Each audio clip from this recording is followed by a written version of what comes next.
नमस्कार। IT catalyst software India private limited में आपका स्वागत है। इस वीडियो में हम आपको बताएंगे कि आप परचेस इंपोर्ट यानी एशियन पेंट से किया गया जो भी परचेज है आपका वो आपकी टैली में कैसे इंपोर्ट होगी। सबसे पहले आप अपनी कंपनी ओपन कर ले और कंप्यूटर या लैपटॉप को इंटरनेट से कनेक्ट कीजिए। उसके बाद सबसे पहले टीसीपी अपडेट कीजिए।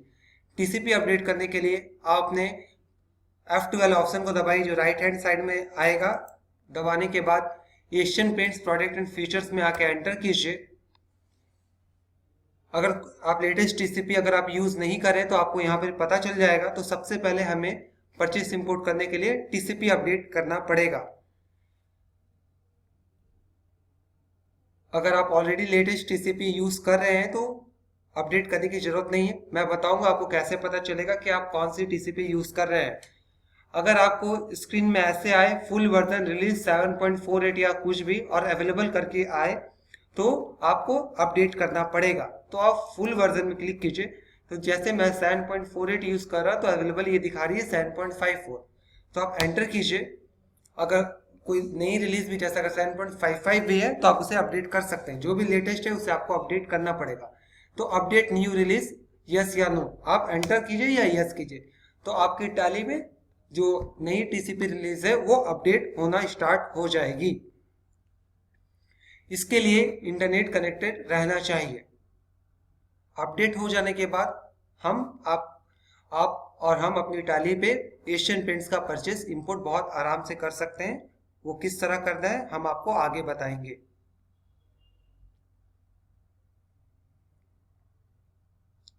अपडेट हो जाने के बाद वहां से 7.48 जो यहाँ है वो हट जाएगा और 7.55 आपका अपडेट हो जाएगा। इसके बाद आप टैली में आपको अगर आप देखेंगे तो ये परचेज का ऑप्शन आता है। आप परचेज में आइए, परचेज इंपोर्ट में आइए, अपना डीलर कोड है वो सेलेक्ट कीजिए। जो डेट का परचेज करना है वो डेट दीजिए और शो प्रीव्यू नो। अगर आप इसे यस करेंगे तो कौन सा बिल है वो आपको दिखेगा इस तारीखों के बीच में। तो आप जैसा देख पा रहे हैं 5 बिल का डिटेल्स आया। इसके बाद जब ये डिटेल्स आपको मिल जाए तो आप स्केप कीजिए। कीबोर्ड में आपका बटन होता है बाएं साइड के सबसे पहला बटन ऊपर में स्केप कीजिए। तो आपको अगर कुछ लेजर क्रिएट या मैप करना होगा तो वो स्क्रीन में आ जाएगा। जैसे कॉमर्शियल राउंडिंग आप इसमें एंटर कीजिए। अगर राउंडिंग का लेजर आपकी टैली में पहले से उपलब्ध है तो मैप में आइए और राउंड ऑफ करके सेलेक्ट कीजिए। मान लीजिए अगर राउंडिंग का लेजर उपलब्ध नहीं है तो आप क्रिएट में भी जाके इसे अंडर इनडायरेक्ट एक्सपेंसेस क्रिएट कर सकते हैं।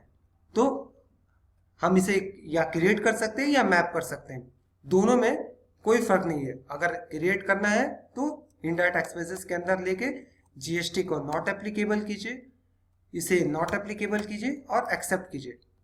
क्रिएट हो गया। इसके बाद फिर से आपको एस्केप करना है तो आप देखेंगे राउंडिंग कॉमर्शियल राउंडिंग का वो हट गया। इसके बाद सेंट्रल जीएसटी मतलब सीजीएसटी इसे में भी आपको एंटर करना है। अगर जीएसटी का लेजर सीजीएसटी का लेजर आपके कंप्यूटर में टैली में पहले से है तो मैप में आइए। तो यहाँ पे आप देखेंगे सीजीएसटी का पहले से है तो सीजीएसटी सेलेक्ट करके एंटर कीजिए, एक्सेप्ट कीजिए और उसके बाद फिर से स्केप। उसके बाद स्टेट जीएसटी आप एंटर कीजिए, मैप में आइए, SGST लीजिए और एक्सेप्ट कीजिए। उसके बाद दोबारा स्केप। प्राइस का मतलब होता है परचेज। अगर जीएसटी परचेज का लेजर है तो मैप में आइए, GST purchase, except. Scheme discount अगर कोई डिस्काउंट का लेजर आता है, अगर वो आपके सिस्टम में उपलब्ध नहीं है स्कीम का डिस्काउंट, जैसे स्कीम डिस्काउंट 7 है और यहाँ पे सिर्फ 3, 4, 6 है यानी अवेलेबल नहीं है, उपलब्ध नहीं है, तो आप स्केप कीजिए। क्रिएट में आइए, आपके लिए डिस्काउंट आपका इनकम होगा, इनडायरेक्ट इनकम कीजिए, इसे नॉट एप्लीकेबल कीजिए। अगर जीएसटी लागू नहीं है तो उसके बाद जीएसटी सेलेक्ट कीजिए। अगर स्कीम डिस्काउंट में और आपके आइटम में जीएसटी ऐड होता है तो उसके बाद बोथ या गुड्स लेके आप जो भी करना चाहे कर सकते हैं, एक्सेप्ट कीजिए, फिर से स्किप कीजिए। जब सारा लेजर क्रिएट या मैप हो जाएगा उसके बाद आप स्किप कीजिए दोबारा, तो परचेज इंपोर्ट यस या नो आएगा। ये जितनी भी क्रिएशन और मैपिंग हुई है, ये एक ही बार करनी है, नेक्स्ट टाइम वो लेजर दोबारा नहीं आएगा। तो मैं इसे यस करता हूँ, तो परचेस इंपोर्ट होना स्टार्ट हो गया। आप देखेंगे इंपोर्टिंग 5 वाउचर, कैलकुलेटर पैनल में कौन सा इनवॉइस इंपोर्ट हो रहा है वो डिटेल्स आपको मिल जाती है। इंपोर्ट हो जाने के बाद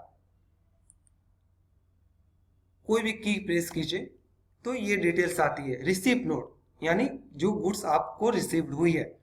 तो अभी आप देखेंगे ये ऑप्शनल है, तो जो भी ऑप्शनल है और क्वांटिटी दिया गया है उसे ओपन कीजिए। यहाँ रेगुलर का बटन है, रेगुलर कीजिए।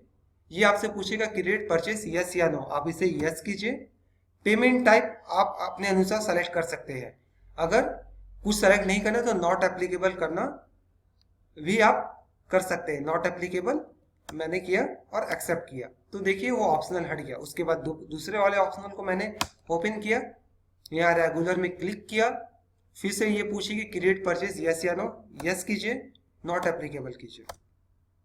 उसके बाद तीसरे वाले को ओपन कीजिए, रेगुलर कीजिए, क्रिएट परचेज यस कीजिए, नॉट एप्लीकेबल कीजिए।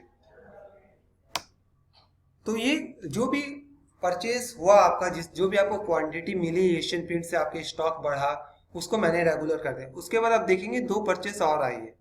ये जो आपको ब्रांच स्कीम का जो मिला है 3235, जो डिस्काउंट अगर मिलता है तो वो भी डिटेल्स आ जाती है आपको। तो जो भी स्कीम डिस्काउंट है वो भी आ जाती है। तो इसको आपको रेगुलर नहीं करना है, इसे डिलीट करके आपको डेबिट नोट पास करना है। जब क्वांटिटी वाला वाउचर को सिर्फ रेगुलर किया जाता है, जब सारा क्वांटिटी वाला रिसिप्ट नोट रेगुलर हो जाएगा तो एस्केप कीजिए। उसके बाद आप परचेज ऑप्शनल में आइए।